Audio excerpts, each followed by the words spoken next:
Hello student, तो कैसे हैं आप सभी।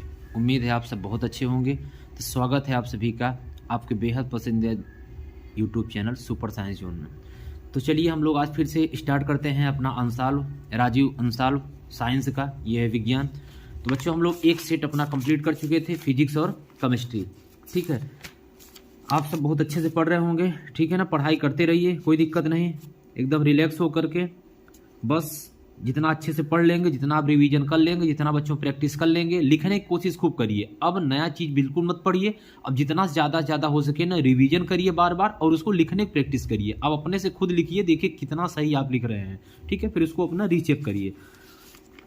आइए हम लोग अब से बोले हैं कि 4-5 सेट इसको करा देते हैं। फिर हम लोग ना 2023 का जो ये दिया हुआ है 2023 वाला, इसको हम एक करा देते हैं पूरा। 2023 का जो ये दिया हुआ है ना मॉडल पेपर, इसको करा देंगे।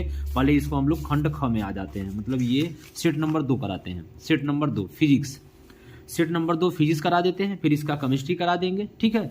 फिर बायो जितने, देखिए बायो क्या है कि इसका नहीं करा रहे हैं क्योंकि क्वेश्चन बार बार सेम मिल रहे हैं। तो बायो का पूरा बच्चों एक सेपरेट पूरा 5 सेट जब इसको करा देंगे फिजिक्स केमिस्ट्री, तो बायो 1 से 5 सेट में जो महत्वपूर्ण क्वेश्चन मिलेंगे ना उसको हम करा देंगे, एक बायो में कंप्लीट कर देंगे इसको, ठीक है। तो आइए टाइम खराब ना करते हुए हम लोग सीधे स्टार्ट करते हैं, अपना टॉपिक पे आते हैं। खंड क सेट नंबर 2 देख लीजिएगा। 20 सेंटीमीटर फोकस दूरी वाले अवतल दर्पण के सामने 20 सेंटीमीटर की दूरी पर स्थित वस्तु के प्रतिबिंब कितना बनता है, ये है। तो आइए हम सॉल्व करते हैं इसको, चलिए देखिएगा।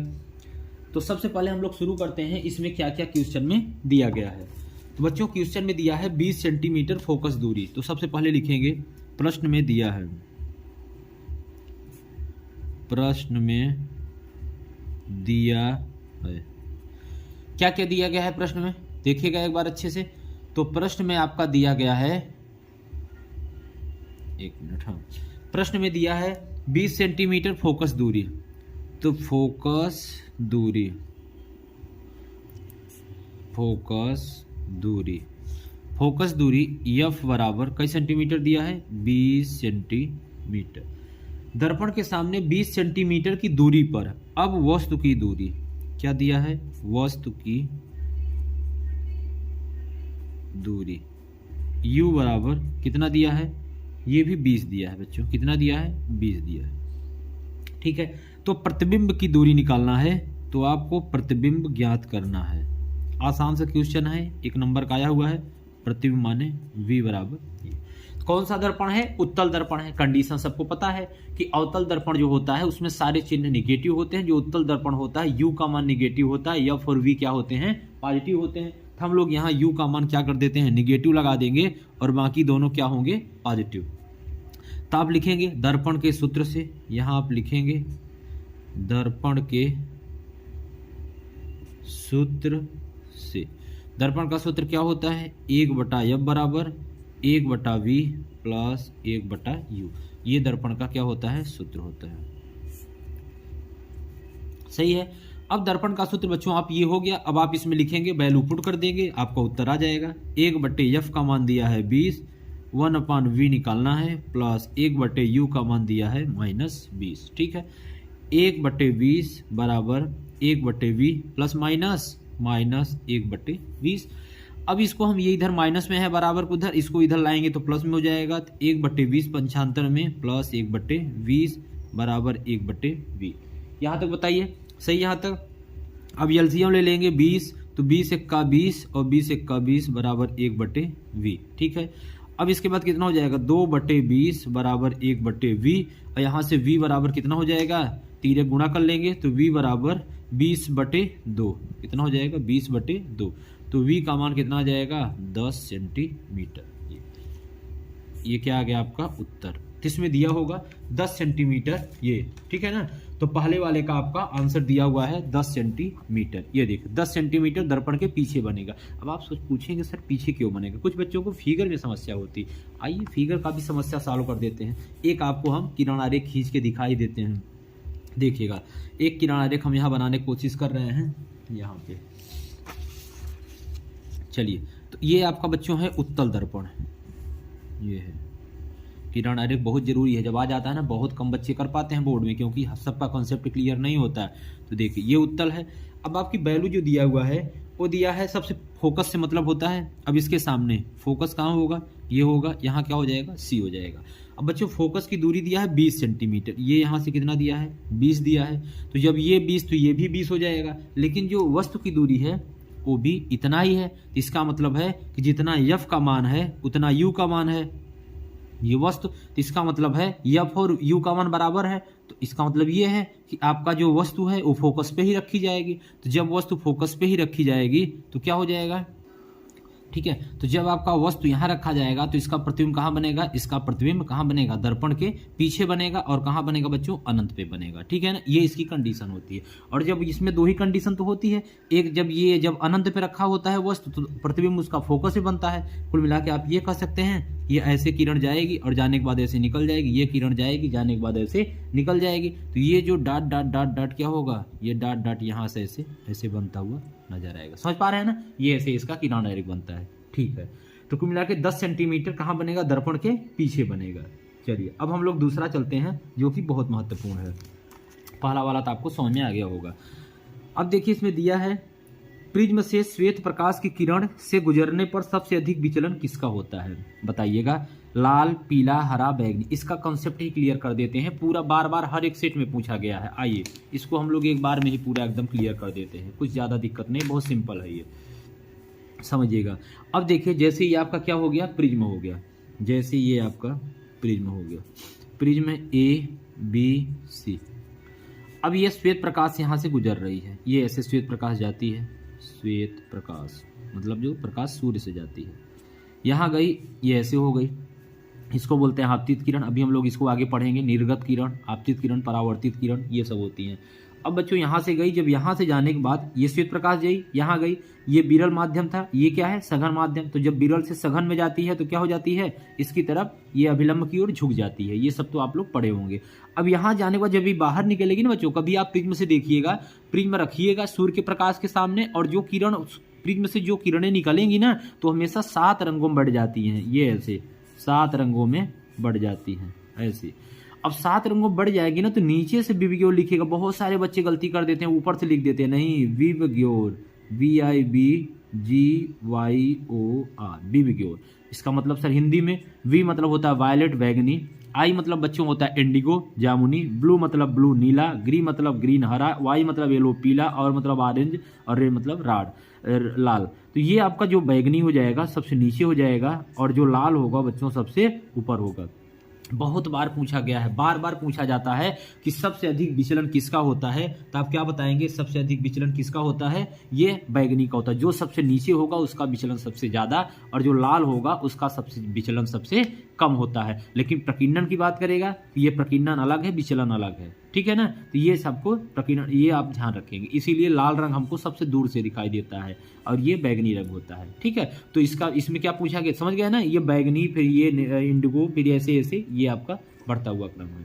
तो इसमें क्या पूछा गया है, प्रिज्म से श्वेत प्रकाश की किरण के गुजरने में सबसे अधिक विचलन किसका होगा, तो बैगनी रंग का होगा। आप समझ चुके हैं, जो कि नीचे विवग्योर, ये पूछा भी जाता है, ये सीरियल पूछा जाता है कि VIVGYOR, ऑब्जेक्टिव पूछ लेगा, आगे पीछे दे देगा, कभी आई इधर भी पहले, ये ऐसे। तो आपको ध्यान रखना स्पेलिंग सहित। और इसको हिंदी में बैजनी आ ह पी ना ला, ये इसको हिंदी में बोला जाता है। हिंदी थोड़ा कठिन है, इंग्लिश वाला ध्यान रखिए, विवग्योर सिंपल है। आगे चलें, विद्युत जनित में रूपांतरण होता है, ये इसका कंसेप्ट ही पूरा क्लियर कर देते हैं, कौन किस में परिवर्तन होता है, जनित्र वाला, ठीक है ना। अब देखिए, एक तो होता है बच्चों विद्युत ऊर्जा का यांत्रिक ऊर्जा में। सर इसमें कब होता है, जैसे आपका विद्युत ऊर्जा, जैसे मोटर वगैरह हो गया, जैसे मोटर लाइट वाला।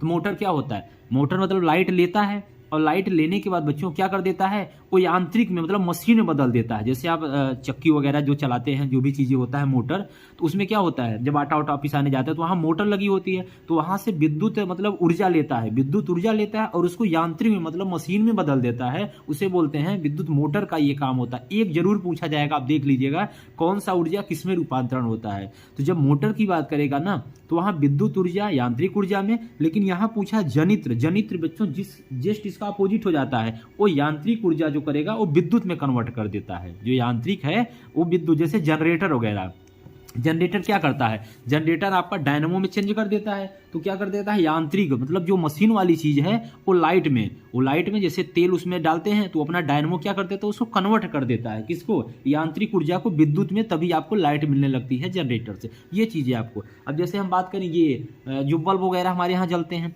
तो क्या होता है, विद्युत ऊर्जा ये प्रकाश ऊर्जा में बदल देता है। जो सर साउंड वगैरह बजते हैं इसमें क्या होता है, तो साउंड मतलब ये विद्युत ऊर्जा ध्वनि ऊर्जा में बदल देते हैं। ये सब आपको पता होनी चाहिए, समझ गए ना, ठीक है। इसमें कौन सा हो जाएगा, विद्युत जनित रूपांतरण यांत्रिक ऊर्जा का विद्युत ऊर्जा में हो जाएगा। मोटर देता तो विद्युत ऊर्जा का यांत्रिक ऊर्जा में हो जाता। ये सब चीजें आपको ध्यान रखना पड़ेगा, ठीक है।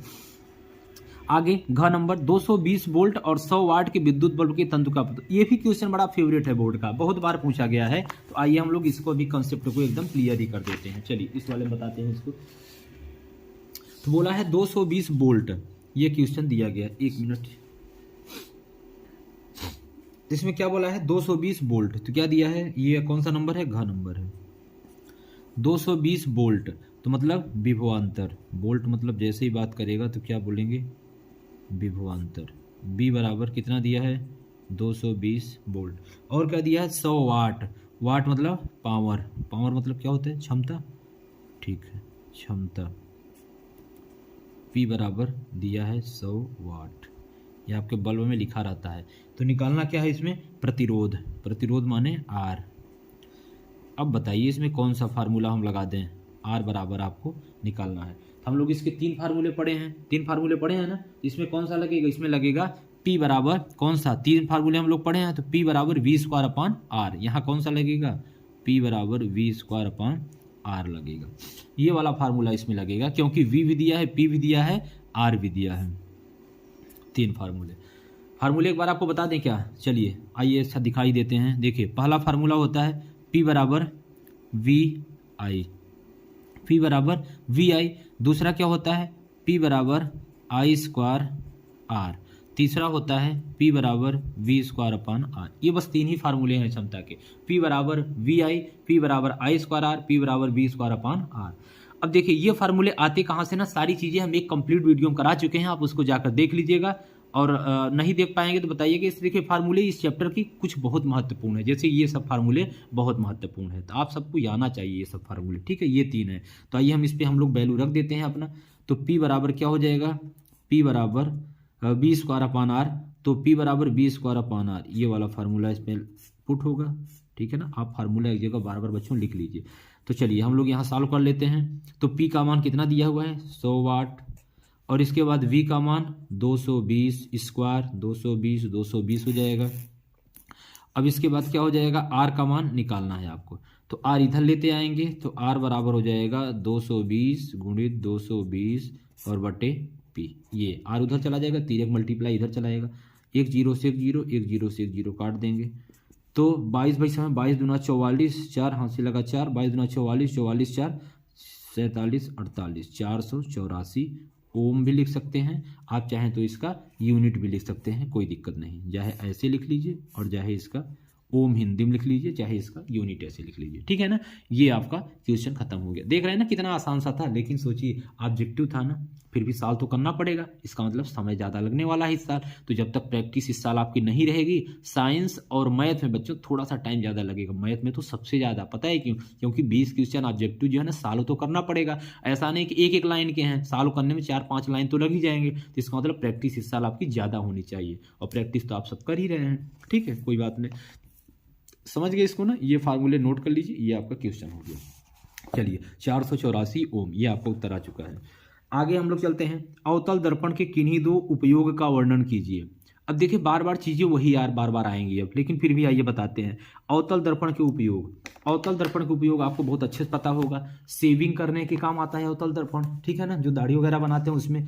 और जो डॉक्टर होते हैं नाक कान गला जो देखते हैं उसमें क्या करते हैं, उसका निरीक्षण करते हैं, क्योंकि अवतल दर्पण बच्चों क्या करता है, छोटी चीज़ों को बड़ा दिखा देता है। तो डॉक्टर जो आंख कान गला वाले होते हैं तो क्या होता है, कान आपका बहुत अंदर होता है तो वहाँ बहुत जगह बहुत कम होता है। तो जब अवतल दर्पण जाता है उससे जब प्रकाश वहाँ से जब टार्च में लगा होता है उसके बाहर, जैसे जो टार्च होती है ना उसके बाहर जो शीशा होता है वहाँ लगा होता है, उसमें जब अंदर जाता है तो वहाँ चीज़ें थोड़ा बड़ी दिखाई देने लगती है, इसीलिए डॉक्टर इसका यूज करते हैं नाक कान गला वाले। ये तो ठीक है। अगला, इसका उपयोग होता है जो आपकी गाड़ी होती है ना, गाड़ी के सामने जो लाइट लगी होती है, सर्च लाइट, जो कि प्रकाश को क्या कर देता है, फैला देता है, अपसरित का काम करता है ना, तो वहां भी क्या लगा होता है, अवतल दर्पण लगा होता है। और सर सोलर जो पैनल होते हैं, सूर्य से प्रकाश जब वहां से लेते हैं तो प्रकाश लाके उसमें क्या कर देते हैं, सोलर पैनल में इकट्ठा। तो वो सारी चीजें, तो इसका बहुत जगह उपयोग है। तो आप इसका दो उपयोग लिख सकते हैं। पहला लिख सकते हैं सेविंग के काम में, पहला यहाँ लिख सकते हैं सेविंग के रूप में, ठीक है ना, दाढ़ी बनाने के, सेविंग करने के काम आता है, करने के काम आता है। और दूसरा नंबर क्या लिख लेंगे, वही नाक कान गला वाले डॉक्टर, नाक कान गला डॉक्टर, उसका निरीक्षण करने में। ठीक है, ये हो गया। चलिए आगे चलते हैं। फिर हम लोग आगे लिखेंगे, आगे समझिएगा, दीर्घ दृष्टि दोष क्या है, इसका निवारण कैसे करते हैं। ये क्वेश्चन देखिए बार बार रिपीट होता है, एक जरूर आएगा बच्चों यहाँ से, या फिर दीर्घ दृष्टि दोष या फिर निकट दृष्टि दोष, इसको आपको समझना है अच्छे से। ठीक है, तो आइए हम लोग देखते हैं दीर्घ दृष्टि दोष, पूरा एक्सप्लेन सहित फिगर से। ये है दीर्घ दृष्टि दोष, समझिएगा। इस दोष में नेत्र को दूर की वस्तुएं तो स्पष्ट दिखाई देती हैं, परंतु पास की, देखिए आपको ट्रिक हम पहले बता चुके हैं, जो दोष वही दिखेगा। दूर दृष्टि दोष है, दूर का दिखेगा, जो दोष वही दिखता है। मतलब जो आपको दोष रहता है, नाम कुछ और है बच्चों हिंदी में, और इसका काम कुछ और है। नाम तो है दूर दृष्टि दोष, मतलब दूर का नहीं दिखना चाहिए, लेकिन दूर का ही दिखेगा, क्योंकि काम उसका अलग है। तो कल मिला के ये कहने मतलब है कि जो दोष वही दिखता है। दूरदृष्टि दोष, जिसमें नेत्र दूर की वस्तुएं दिखाई देती हैं, क्योंकि दूरदृष्टि दोष है, परंतु पास की नहीं दिखाई देती, अर्थात नेत्र का निकट बिंदु, ये बहुत महत्वपूर्ण पॉइंट है, जरूर ध्यान रखना है। नेत्र का निकट बिंदु 25 सेंटीमीटर, बार बार ऑब्जेक्टिव पूछा गया है। नेत्र का दूर बिंदु, नेत्र का निकट बिंदु, नेत्र का दूर बिंदु इनफाइनाइट होता है। इसको आप नोट करके कहीं लिख लेंगे, जो चीजें हम बताते चल रहे हैं, ये सब आपको एक नंबर एकदम क्लियर देखे जाएगा, समय नहीं लगाए गए। तो नेत्र का निकट बिंदु पूछेगा 25 सेंटीमीटर, और नेत्र का जब दूर बिंदु पूछता है तो इनफाइनाइट अथवा अनंत होता है। ठीक है, तो निकट बिंदु 25 सेंटीमीटर से अधिक दूर हो जाता है। ये सब पॉइंट आप अगर लिख देते हैं पेपर में, तो आपको लोगों और बच्चों से हट के नंबर मिलता है। अब देखिए फिगर की समस्या आती है, तो फिगर आइए आपको समझा देते हैं हम अलग से बना के। यहाँ पे बहुत सारे बच्चों को फिगर थोड़ा सा इसमें कंफ्यूजन होता है, तो आज के बाद अब कंफ्यूजन नहीं होगा, समझिएगा। दूर दृष्टि दोष के लिए 3 फिगर आपको बनाना है। एक आप स्वस्थ आंख के लिए बनाएंगे, एक इफेक्टिव आंख के लिए बनाएंगे, और एक आपका जो होगा जब आंख संशोधित आंख के लिए, मतलब एक आंख आपका बनाएंगे स्वस्थ आंख, आप एकदम ठीक ठाक है। दूसरा आप बनाएंगे जब आपका आंख दोषयुक्त होगा। तीसरा बनाएंगे जब संशोधित आंख। तो पहला वाला फिगर हम लोग देखते हैं। देखिए ये आपका, मान लीजिए आप इसको चाहें तो ऐसे बना दिए हैं। अब इसको आप, ठीक है हो गया, इतना ही करिए। अब इसके बाद यहाँ एक ये बना देंगे। अब देखिए किरण यहाँ से आएंगे, ये ऐसे आएंगे, ये आएंगे। अब देखिए हमेशा कहाँ बनना चाहिए बच्चों, रेटिना पर बनना चाहिए। कहाँ बनना चाहिए, रेटिना पर। ठीक है, ये आया रेटिना पर बन गया, क्योंकि स्वस्थ आंख है तो रेटिना पर बन गया। लेकिन सर ये बताइए कि फिर इफेक्टिव इसमें कैसे होगा।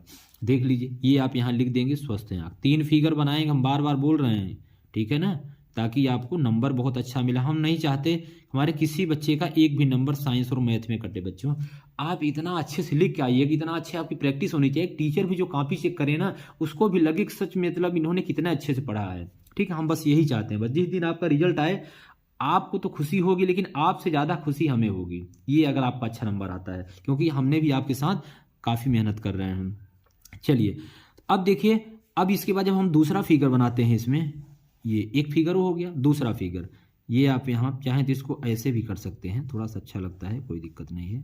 अब देखिए ये आपका इफेक्टिव आंख है, तो जब इफेक्टिव आंख है दूर की चीज दिखाई देगी, इसका मतलब पास की दिखाई नहीं देगी। ठीक है, तो पास की नहीं दिखाई देगी, तो समझिएगा ये बना लेंगे, ये बना लेंगे।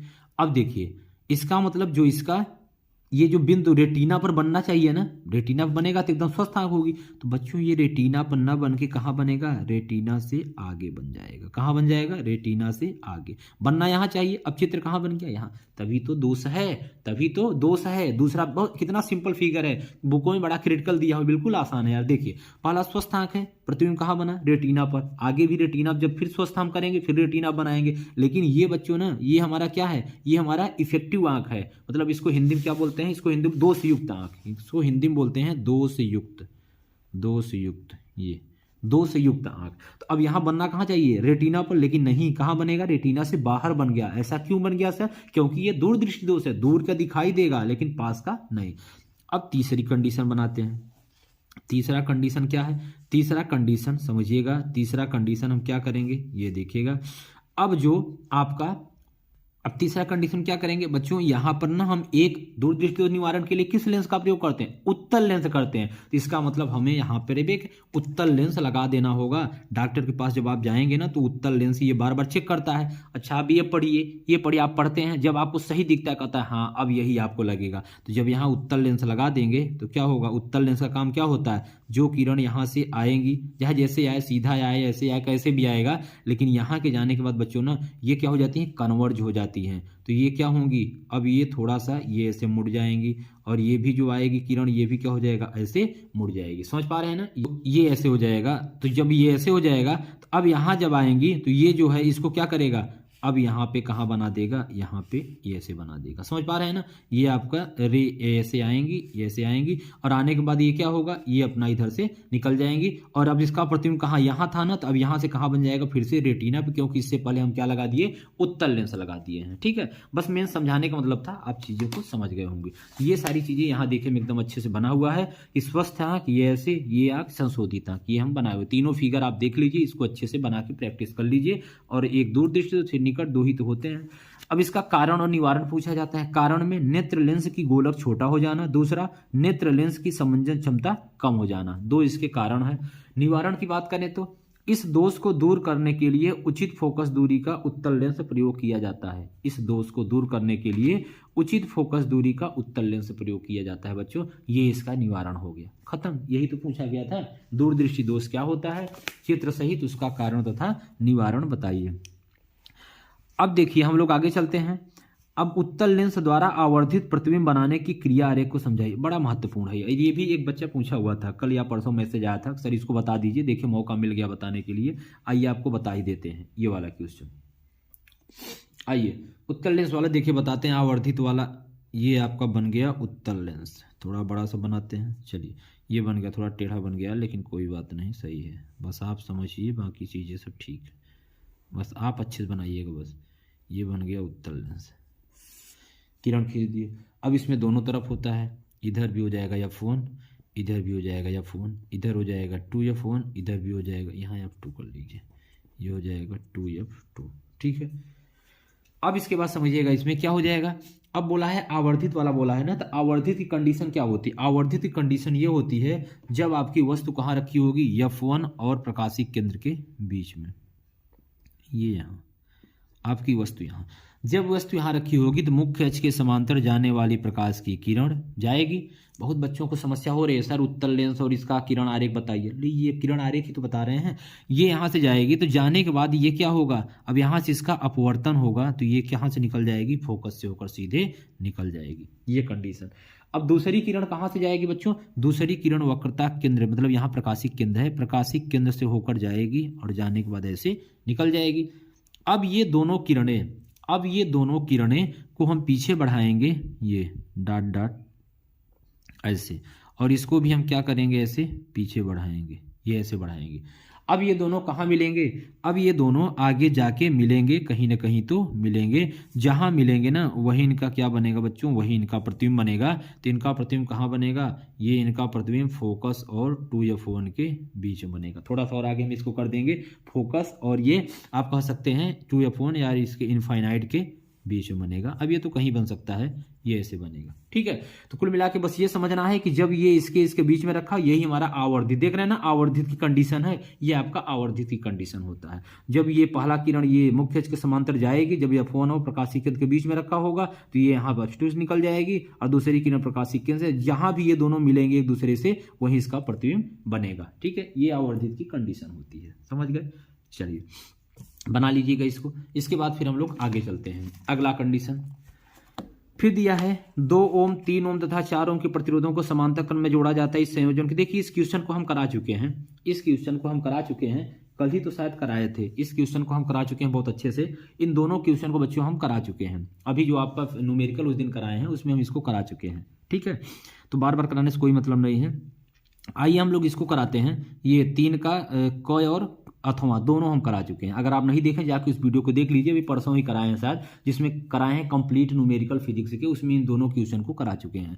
तो आइए हम लोग ख को करते हैं। प्रकाश के परावर्तन का नियम लिखिए और एक अवतल दर्पण 10 सेंटीमीटर की दूरी पर वस्तु स्थित है, दर्पण आभासी प्रतिबिंब सेंटीमीटर, तो इसकी त्रिज्या। हाँ, ये क्वेश्चन ये भी शायद किए हैं, लेकिन आइए इसको भी कर लेते हैं। प्रकाश के परावर्तन के सबसे पहले हम लोग नियम लिखते हैं। आइए समझते हैं, पिछले साल पूछा गया प्रकाश के परावर्तन का नियम। देखिए, प्रकाश के परावर्तन के 2 नियम होते हैं। तो सबसे पहले हम लोग इसका फिगर बना लेते हैं। ये आपका कोई तल होता है, वो तल कोई भी हो सकता है, कांच का तल होगा, कागज का तल होगा, दीवार का तल होगा, कोई भी तल होता है। ये आपका अभिलंब होता है, जिसे हम क्या बोलते हैं, अभिलंब। नाम सब लिखते चलिए, इसको हम लोग बोलते हैं अभिलंब, ये होता है। अब इसके बाद बच्चों, ये जो बिंदु है, इस बिंदु को हम लोग बोलते हैं आपतन बिंदु। क्या बोलते हैं, आपतन बिंदु। अब इसके बाद ये आपतन बिंदु हो गया। अब जो भी किरण आती है उस किरण को हम लोग क्या बोलते हैं, आपतित किरण। आने वाली किरण को हम क्या बोलते हैं, आपतित किरण।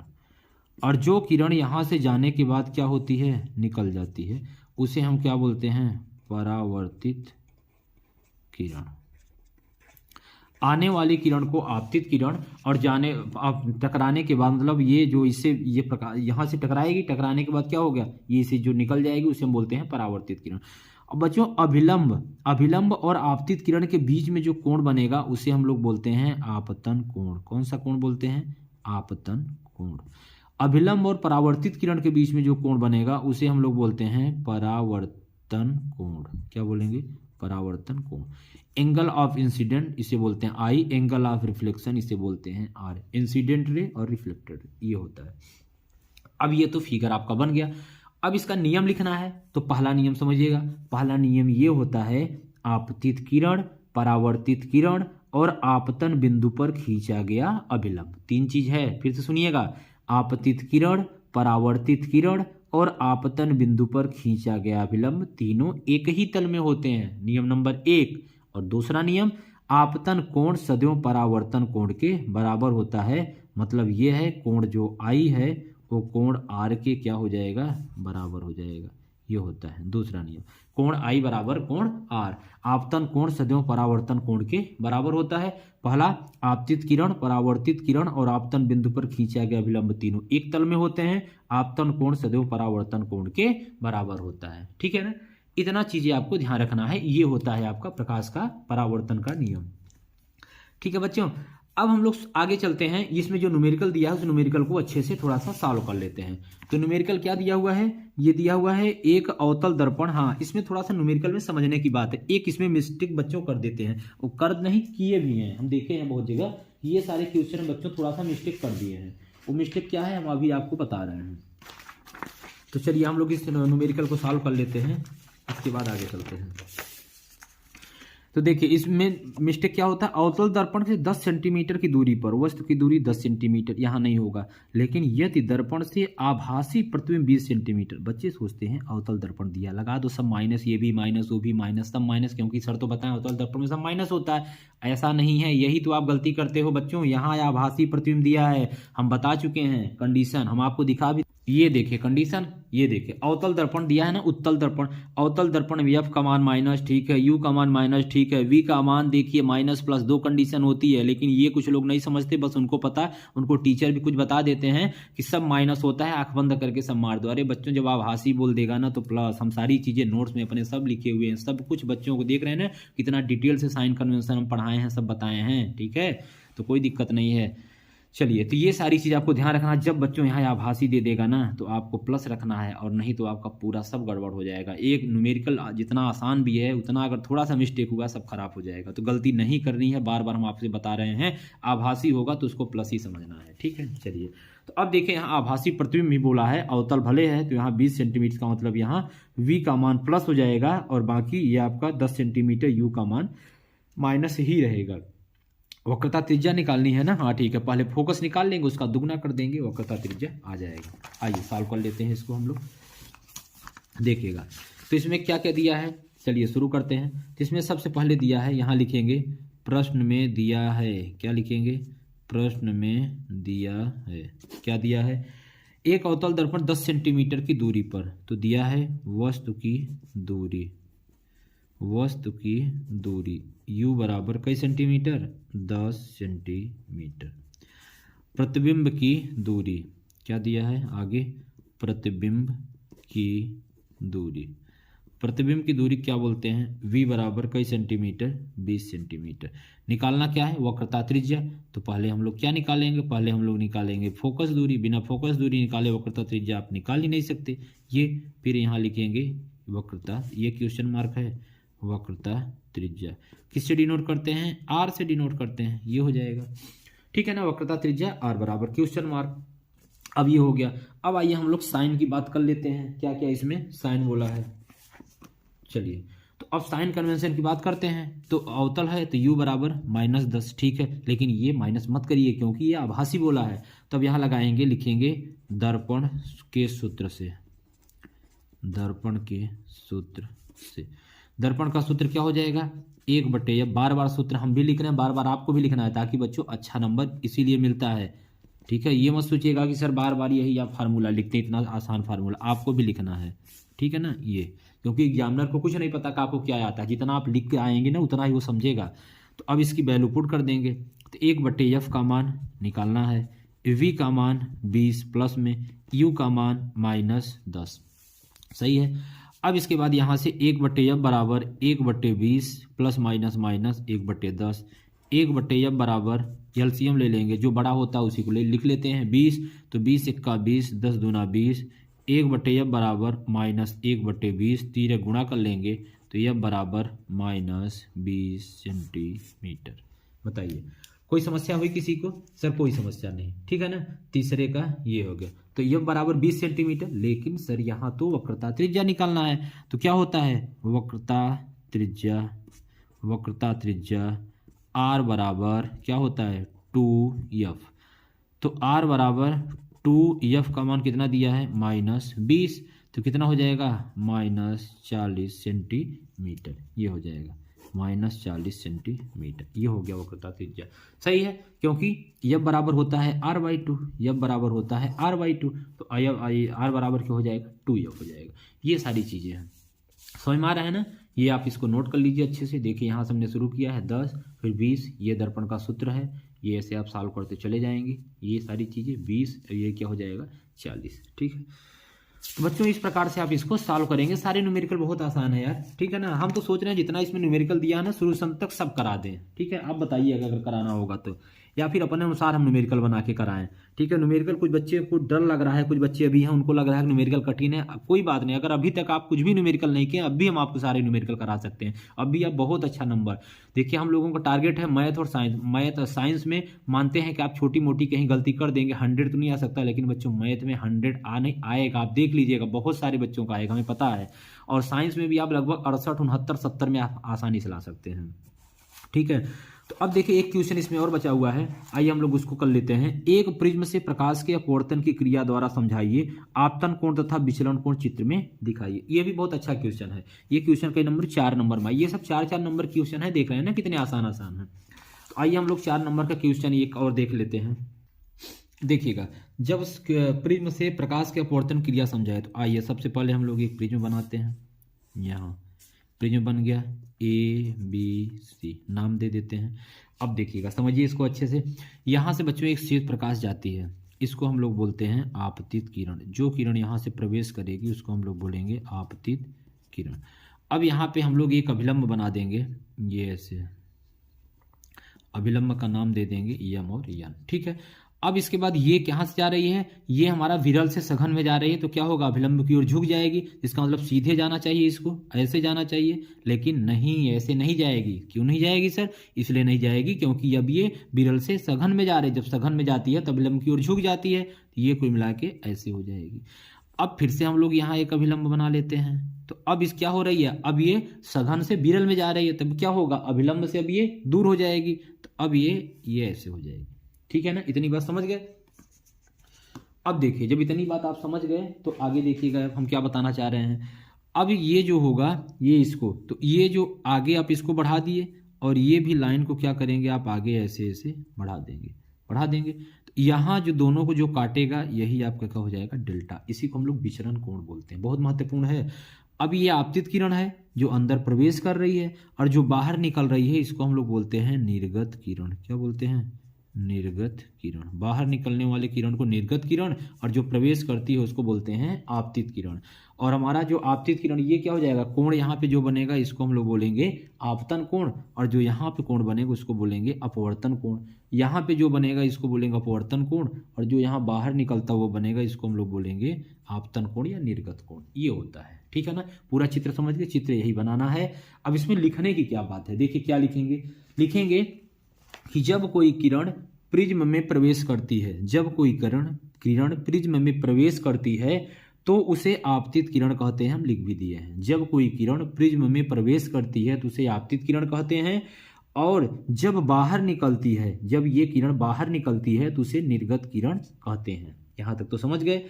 और इन दोनों किरणों को जब हम आगे बढ़ाते हैं, आगे बढ़ाइए या पीछे बढ़ाइए, चाहे जहां बढ़ाइए, ऐसे बढ़ाने पर इन दोनों किरणों को जो हम आगे बढ़ाते हैं तो ये दोनों जिस स्थान पर मिलती हैं, जिस स्थान पर एक दूसरे को काटती हैं या मिलती हैं, तो क्या कहेंगे?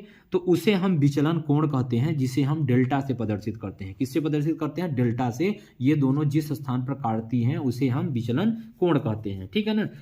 यदि हम आपतन कोण का मान कम करते जाएं, आपतन कोण कहाँ है? ये है, तो समझिएगा, यदि हम आपतन कोण का मान कम करते जाएं, ये मान अगर हम इसको अगर ऐसे बढ़ाते कम करते, मतलब इसको हम और आगे ऐसे करते जाएं, ये भाई ये तो अभिलंब हो गया। तब इसको हम जब कम करते जाएंगे तो ये क्या हो जाएगा? जब ये जैसे जैसे आपतन कोण ऐसे करते जाएंगे तो ये अपना क्या होता जाएगा? ये नीचे आता जाएगा ऐसे। जब इसको हम यहाँ कर देंगे तो ये क्या हो जाएगा? और इधर बन जाएगा। जब इसको और ऊपर कर देंगे तो ये क्या हो जाएगा? फिर और इधर आ जाएगा। जब इसको हम आपतन कोण को जब हम कम करते जाते हैं तो विचलन का मान, कोण का मान भी क्या हो जाएगा बच्चों? कम होता जाता है। जब आपतन कोण, इसको हम लोग 12 में बहुत अच्छे से डिटेल में दिया है कि हम लोग पढ़ेंगे।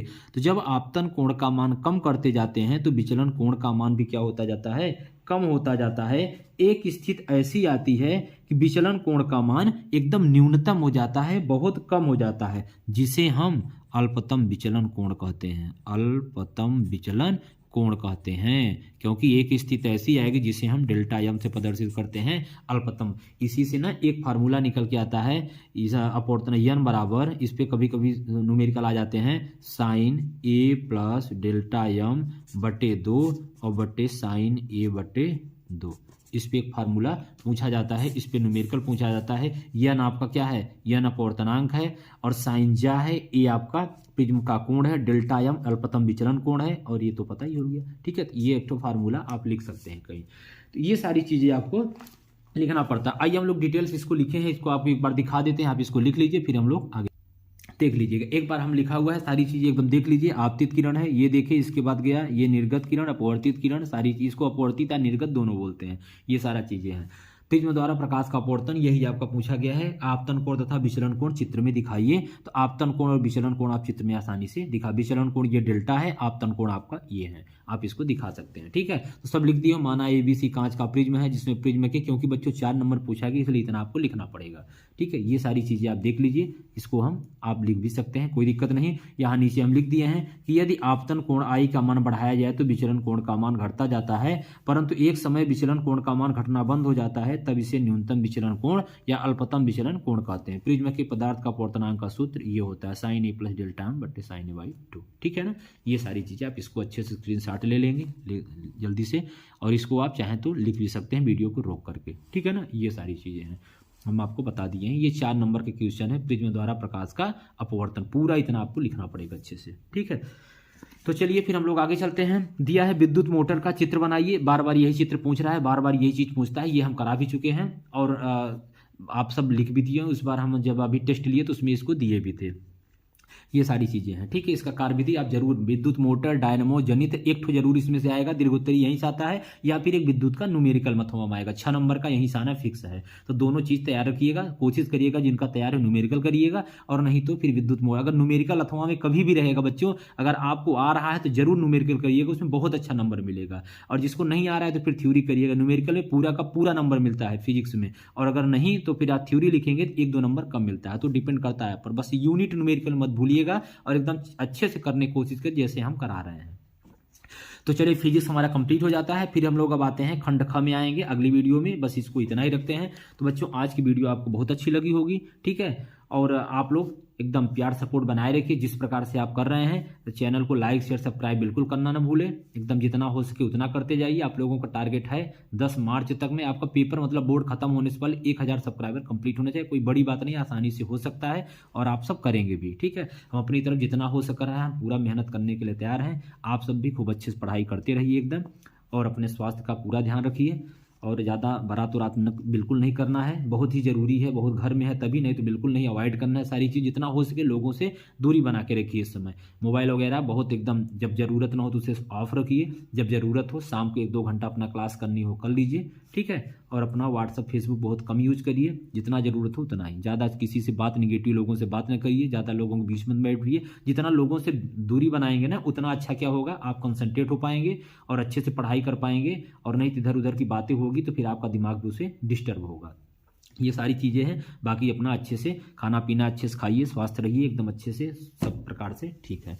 तो चलिए फिर हम लोग मिलते हैं नेक्स्ट वीडियो में, तब तक के लिए बहुत बहुत धन्यवाद। आप लोग बहुत अच्छा सपोर्ट कर रहे हैं, ठीक है, अच्छा लग रहा है हमें भी आप लोगों के साथ। दिन में पूरा दिन पता नहीं चलता कब निकल जाता है, बस दिन भर पढ़ना पढ़ाना इसी में चलता रहता है।